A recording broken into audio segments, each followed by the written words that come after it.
This is Glass City Humanist, a show about humanism, humanist values, by a humanist. Here is your host, Douglas Berger. We spend most of this episode exploring the anti-science agenda of the Christian nationalists and the recent congressional kangaroo hearing of Dr. Anthony Fauci. Then we talk about an offensive billboard that attacked the LGBTQA+ community in Lima, Ohio. And finally, we talk about the recent lawsuit over Trump's Religious Liberty Commission being dismissed using a ridiculous stretch of a reason that is the complete opposite of religious liberty. Glass City Humanist is an outreach project of the secular humanists of Western Lake Erie, building community through compassion and reason for a better tomorrow.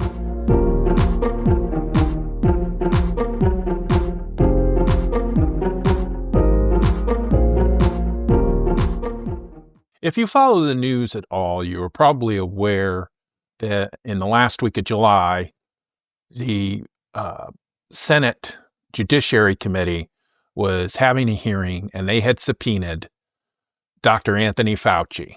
And Dr. Anthony Fauci was the head of the National Institutes of Health, and he was the COVID czar during the pandemic. He led the response to the pandemic and advised President Trump at the time. He appeared often on TV talking about it.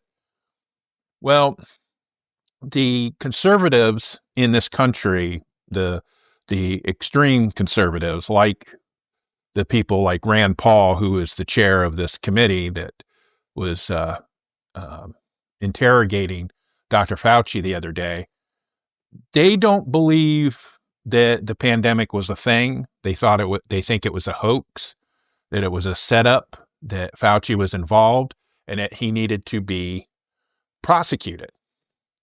And they have been making these threats since the pandemic, since Fauci retired from government service. They've been accusing him of nefarious things, and that they were going to prosecute him and send him to prison for ruining this country. And they also accused him of killing people with the pandemic. The major claim that they make is that his agency, the National Institutes of Health, funded a gain of use for the COVID-19 virus, which means that they accused him of paying to have it developed, to weaponize it, to use it for nefarious reasons. And they believe that it escaped the lab in China.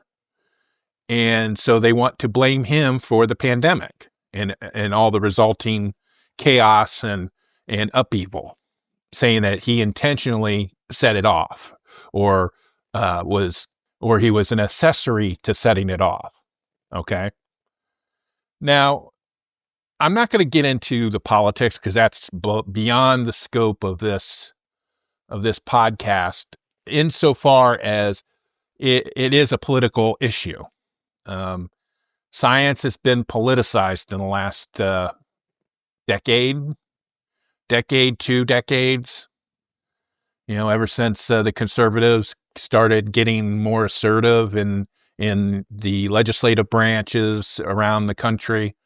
They've been pretty much anti-science. They don't believe the science. They believe in their own research, or they only believe in science that agrees with their political agenda. And we see that here in Ohio, where the state legislature banned gender-affirming care because, in spite of the scientific consensus and the advice of the major medical associations and the hospitals in Ohio that said otherwise, they claimed that gender-affirming care was harming children and they needed to ban it. That's just one example. Another example is they're wanting to ban abortion for women, claiming that it harms women. Not only that is a claim that it harms women, but that they're murdering babies. We see that with the head of the Health and Human Services, Robert Kennedy Jr., and his anti-vaccine crusade. We also see the anti-science in the conservative movement with the people that are called the MAHA movement, Make America Healthy Again. And a lot of the influencers, our social media influencers, aren't doctors. They're not scientists. They make wild accusations, wild claims about the food system and about chemicals. And usually it's because they want to sell their snake oil. You know, that's usually how these things work. They say you're poisoning your body with this X thing, and how you can get rid of it is take my elixir. And so people spend millions of dollars, and it's there's TV commercials with stuff like this, snake oil stuff. I had a friend of mine that used to work for the Center for Inquiry, Nick Little. He's a lawyer, and they sued Walmart and CVS for marketing these woo medications in their pharmacy departments. You know, putting it on the same shelf with actual medication that works. And this was stuff that was highly diluted. The benefits were suspect at best if it didn't make you sick. And there's a lot of stuff that's on TV today, TV commercials for this medicine, this snake oil that they're trying to sell. And if you watch these commercials closely at the end, they always have it at the end, down at the bottom of the screen in small text, so you can barely read it. It says, the medical claims made in this ad have not been reviewed or approved by the Federal Drug Administration. And so that is a red flag right there. And so that should tell you that if the claims have not been proven, then they're BS. They're just total BS, and they should not be believable. And I'll throw a link or two in the show notes about some of the snake oil stuff, like the lawsuit with Walmart and CVS. I'll try to find some previous articles about that, and I think I might have done a podcast episode. I have to go back and look at my records, and if I did, I'll include that link as well. So this is what Dr. Fauci came into when he showed up for this hearing, so that they could try to rake him over the coals. And basically, at the end of President Biden's administration in 2024, President Biden issued a preemptive pardon to Dr. Fauci because there was not rumors, but there was actual public statements by people like Rand Paul and other extreme Republicans that they were going to prosecute Dr. Fauci when they got control of the White House and the Congress and everything, and that they were going to put him in prison. And so President Biden did a preemptive pardon for Dr. Fauci, but that doesn't cover anything after he left public service. So that's why they brought him in to the hearing to answer questions. And so what they were going to do is they were going to try to catch him in a lie and charge him with perjury. Well, Dr. Fauci had a lawyer. He had several lawyers with him, which is a good thing. And he knew their intent. And so when the hearing started, he made a statement complaining about the witch hunt, and it is a political witch hunt against him. Rand Paul has had an unhinged obsession with him for years. And so that under advice of counsel, he was not going to answer any questions, and he was going to invoke his Fifth Amendment rights not to. And I was like, good for him. You know, if somebody's bringing you in to interrogate you and you don't believe that they're doing it in good faith or want to find the truth, just invoke your Fifth Amendment rights. And so that's how the whole hearing played out. I forget, I didn't watch the whole thing. I think it might have been an hour or two. So you had these extreme Republicans that want to get Dr. Fauci reading these extreme, factless claims and innuendos and insults and everything to Dr. Fauci. And then he would say, his response to every question was, under advice of counsel, I invoke my Fifth Amendment right not to answer the question. So I thought it was pretty funny because these guys, they had probably practiced how they were going to get Dr. Fauci. And Dr. Fauci just kind of threw it back in their face. So now they're going to, Rand Paul is going to submit him to the Department of Justice for obstruction of Congress.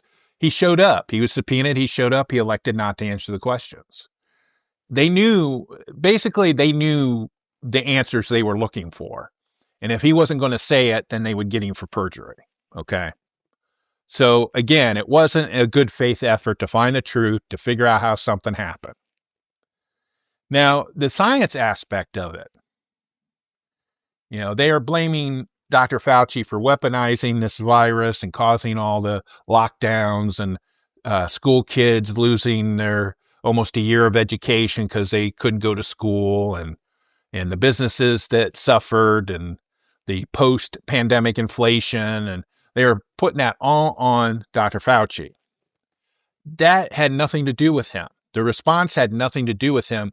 He was going by the best information that he had. And the thing about it is, it was a worldwide consensus. Dr. Fauci isn't in a bubble. He's not just one guy deciding all this stuff. This was a worldwide consensus that this pandemic was happening, and this was the response that needed to be taken. And one of the senators, I forget who it was, actually admitted it might have been Senator Paul, 15 million people died worldwide due to the COVID-19 virus.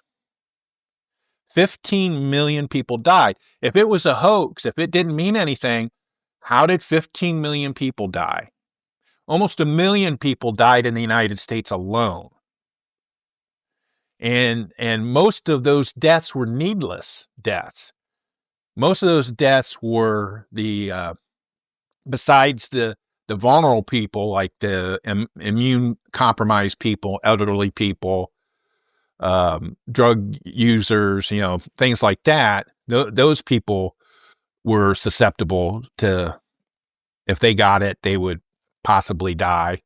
If somebody had COPD or something like that, a good chance that they would die. I mean, that's what scared me about it. That's why I never left my house for a couple of months, is because I didn't know how my body would react if I got COVID. And so then you had a lot of people that died because they had no defense for it. They were compromised. Their health was already compromised. And then you had the people that knew better and thought they knew better than a scientist. And these were the people that didn't wear a mask, didn't have the 6 feet separation. They went out to parties, to bars, to fairs. They went to church. Remember, there was a Supreme Court case that allowed people to go to church because the churches were complaining that they were being discriminated against, and that people needed to get together to praise God, which doesn't make any sense because you can praise God at home. You don't need to be in a church, obviously. And so, and so you had all these people that thought they knew better. They got sick. They ended up dying. Or you had the people that thought they knew better and they found the snake oil solutions to COVID, like the ivermectin, which doesn't take care of viruses in humans. You had President Trump claiming people could drink bleach and protect themselves from COVID. And these guys wanted to prosecute Dr. Fauci because he knew what he was doing. He got us through the pandemic. His leadership in the response got us through the pandemic with only 1 million people dying. It could have been much, much worse. And the government supported the research at the time into the vaccines, which once the extreme conservatives got control of the government, they got rid of all that stuff. The Doge cut a lot of the RNA research money because it was political. They didn't agree with their political agenda, even though RNA vaccines are relatively safe. And then you have somebody that's in charge of Health and Human Services who doesn't think vaccines are safe and wants to get rid of them, who has a major measles outbreak. Then you have these scientific behemoths in charge of the Department of Agriculture, and you have diarrhea lettuce. You have E. coli outbreaks going on now in the food supply again. Salmonella in eggs again. And then you have Dr. Fauci. And the thing is, Dr. Fauci has a long history of knowing his job and working his butt off to protect people like he did during the pandemic. He was at the forefront of the AIDS crisis in the 80s. And the thing is, like most people at that time, he thought it was a gay plague, and he didn't take it seriously until he talked to people who had it and looked at the evidence and saw this is something that's major. We need to deal with it. And he started dealing with it. He was one of the lead scientists on trying to find a way to stop the AIDS crisis, even though he had little to no support from the government. President Ronald Reagan at the time thought it was a gay plague and ignored it for many, many years. But we had Dr. Fauci.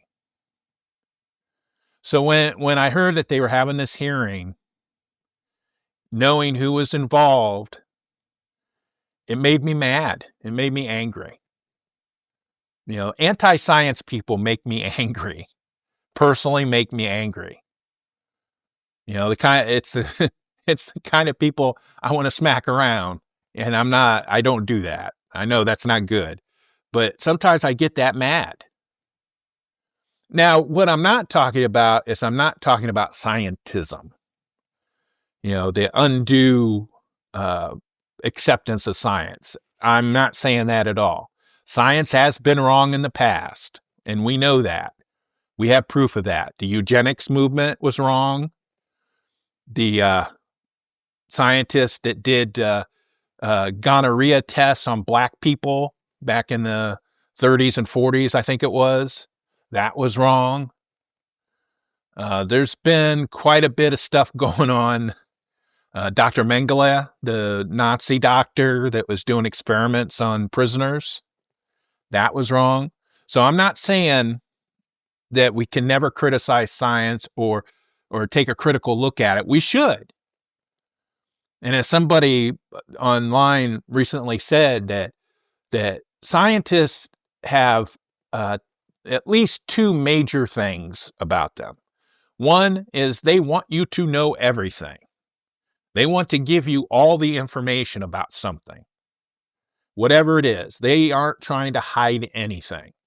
You get a lot of these Maha influencers saying that scientists don't want you to know this thing works or whatever. Scientists, credible scientists, ethical scientists are not like that. They want you to know everything. The second major point with scientists is they love telling other scientists that they're wrong. And that's the scientific method. What you do is somebody makes a claim, other scientists try to replicate that claim and the conclusion. If they can't, then they tell that scientist, you're wrong. They love doing that. So that's why for finding out the truth in our world, our natural world, I believe the Dr. Fauci's of the world far more often than I believe the Maha influencers or people like Robert Kennedy Jr., who saw a video about something. Or chat GTP. That's the big thing nowadays, is people put it in chat GTP and got the information. And all that does, that chat GPT for most part, is it just scrapes stuff that's already out there. It's stuff that you can find if you look for it. If you're not lazy, you can get the information. So that's what I wanted to talk about today, about Dr. Fauci and the anti-science crusade in our current government. And it's a problem. It's going to be a problem for quite some time, no matter how the November elections turn out. And so I can't tell you specifically who to vote for, but I can tell you that I would not vote for somebody who did not trust science, who was anti-science. I would not vote for somebody who believes that Dr. Fauci should be in prison, because that person does not have my well-being in mind. They have a political agenda that doesn't match my health and well-being, and that's a problem.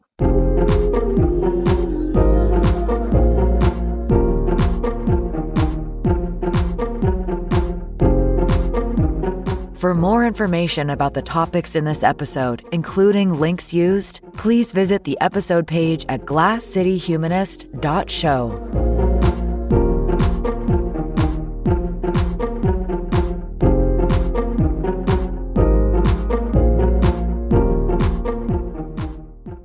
Last week, it was noted by some people in the community that there was some billboards, with questionable language on them, that popped up. It was noticed first of all, in this area in Lima.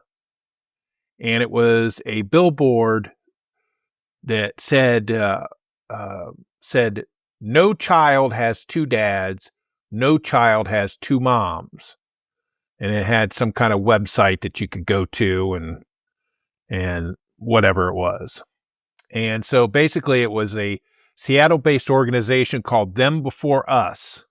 And the Buckeye Flame has a good article about it. So I'm going to read some of their article, but I'll throw a link up into the show notes so you can read the full thing. Them Before Us is an anti-LGBTQ plus organization that wants to end marriage equality, in vitro fertilization, and no-fault divorce. The organization was founded by Katie Faust, who has a history of protesting against marriage equality and has ties to the Southern Poverty Law Center's designated anti-LGBTQ plus hate groups, Family Research Council, and Alliance Defending Freedom. So she's a good person, right? She's a good Christian. And so when I made a comment about this billboard, I think the Toledo Blade had an article, and some people, they were liked it. And I said, that there might have been one of the Republican groups that had it, was talking about it. I thought it amazed me that they didn't understand why that billboard was offensive to some people. They claimed it was just promoting heterosexual marriage.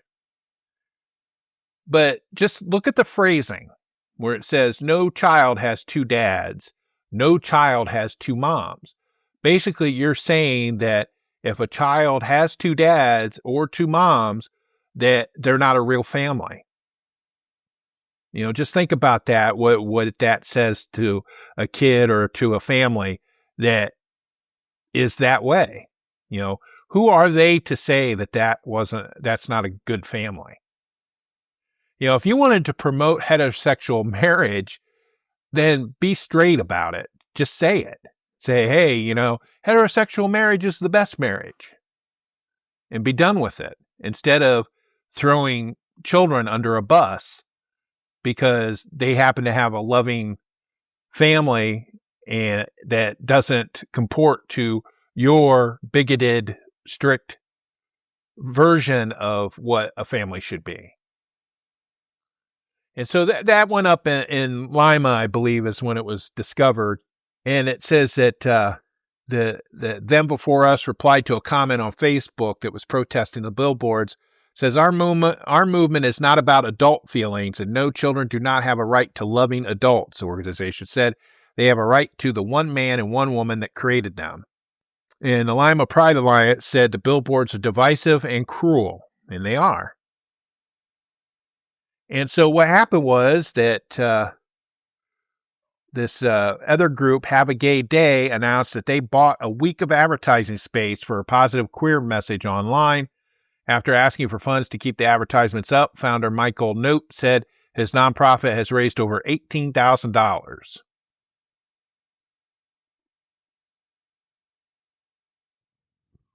And again, Equality Ohio released a statement on Tuesday to push back against the billboard's messaging, the negative billboard. It says these billboards don't just attack LGBTQ families, they erase every Ohio kid whose home doesn't fit a narrow manufactured mold. And that's exactly what I was saying. And so I think it's a good thing that the community came together and bought space on that billboard. And these are electronic billboards, so it's not an excessive cost like it used to be, where they used to have to do the paper wallpaper type advertisements on these signs. These are the digital billboards, so that they can be changed easily. Yeah, so it's glad I'm really happy that the community came together and pushed back against that. And so just check that out. That's on the Buckeye Flame article, and I'll have the link to it in the show notes.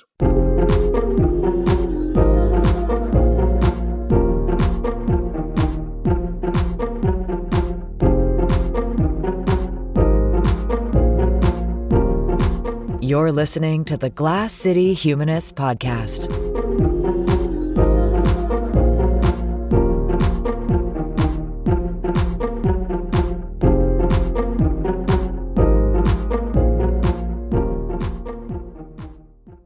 If we remember right, back in 2025, President Trump formed this blue ribbon panel to examine religious liberty in the United States.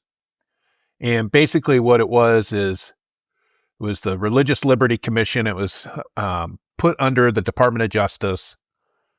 The chairperson was Dan Patrick, who is the Lieutenant Governor of Texas. And the vice chairperson was Ben Carson. And it included a wide range of Catholics and Christians, evangelicals, and a token Jewish person. And they were going to examine the religious persecution done in the name of the government in this country. And they ended up putting out a report. They finished their work. They put out a report that said that religious people have gotten the short end of the stick in the United States over the last few years, and that separation of church and state was the problem, and that needs to go away, et cetera, et cetera. We all knew that. What was interesting about this commission was that it didn't include any other religions. It didn't include Buddhists. It didn't include Rastafarians. It didn't even include atheists. And basically, it turned into a bitch session where Christians would come in and complain that they weren't allowed to force their religion on somebody, and they were very, very upset about that. And so when it was getting ready to publish its report, an interfaith group that also included Americans United for the Separation of Church and State sued the Trump administration in federal court to basically stop the commission, saying that it was formed illegally, that it didn't represent all views, and that there was a federal law that when these commissions are formed, that it has to include the views of all people, and it has to have a balanced view. The claim that they made was that the overwhelmingly conservative Christian makeup lacked a legally required balance of viewpoints. On Monday, July the 27th, a federal judge tossed out the lawsuit. It was filed by the Progressive Interfaith Alliance, as well as Hindu, Muslim, Sikh groups, and as I said, Americans United for Separation of Church and State. The judge said the lawsuit, which sought a more ideologically and religious diverse commission, failed to meet legal criteria to proceed. He wrote that the commission is diverse in other ways, such as including both clergy and lay people. And he said the commission has adherents of at least 5 different religions by citing the one Jewish member and then members of various Christian denominations' identities. So basically the judge was saying because these Christians and evangelicals all don't go to the same church, then the interfaith group didn't meet the legal standard that they needed to say that it was discriminatory. Oh, that cracked me up. When I heard that, when I initially read that, I thought I was reading it wrong. Honest to goodness, that's what a federal judge said, that it did have a diverse diverse viewpoint because the adherents didn't all go to the same church. Oh my gosh. Oh, I hope the interfaith group, I hope they appeal that, but probably not. They probably won't, because the lawsuit actually got dismissed. So maybe they'll try it again. I don't know. I said, Cronin, the judge, wrote that because Trump's executive order creating the commission rejected the idea of religious liberty as inconsistent with civil rights, he wasn't obligated to appoint someone who disagreed with that founding premise. And that's not what they were talking about. Said the Interfaith Alliance argued that the commission lacked balance because members believed the law should protect the exercise of religious belief over the civil rights of minority groups. And that's exactly what they talked about. That was just, that still's cracking me up. Court case. Yeah. We got all these Christians and evangelicals, but because they don't go to the same church, it's a diverse viewpoint. The other interesting tidbit about this Religious Liberty Commission is they had a member. Yeah, her name was Carrie Prejean Bowler. She was a former beauty pageant participant who got in trouble at that time for being a religious conservative. She's a Catholic. And so, of course, Donald Trump, loving beauty pageant women, appointed her to this commission, and she got kicked off. Back in March. She got removed from the commission because she was anti-Semitic. Turned out she was anti-Semitic. And so they had a committee hearing where they were hearing from students and other people in colleges who claimed that the colleges weren't protecting students from anti-Semitism. And Carrie Prejean Bowler disputed the fact that there was any anti-Semitism going on.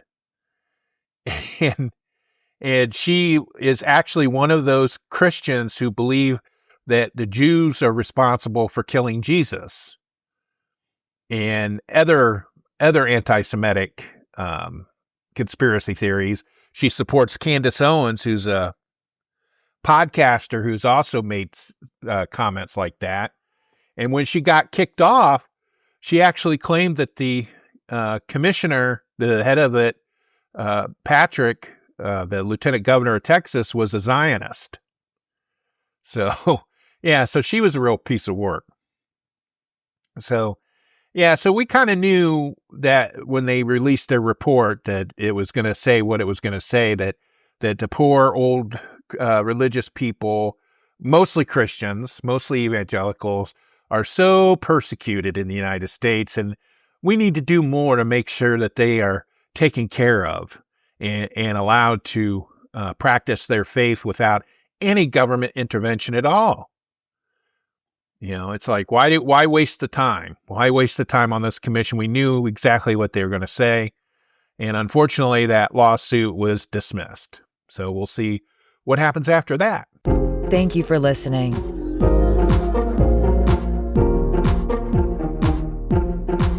For more information about the topics in this episode, including links used, please visit the episode page at glasscityhumanist.show.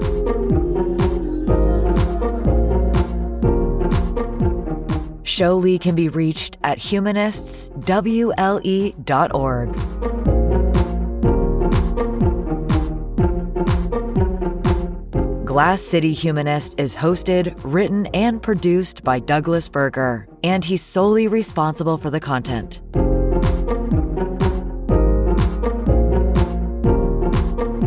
Our theme music is Glass City Jam, composed using the Amplify Studio. See you next time.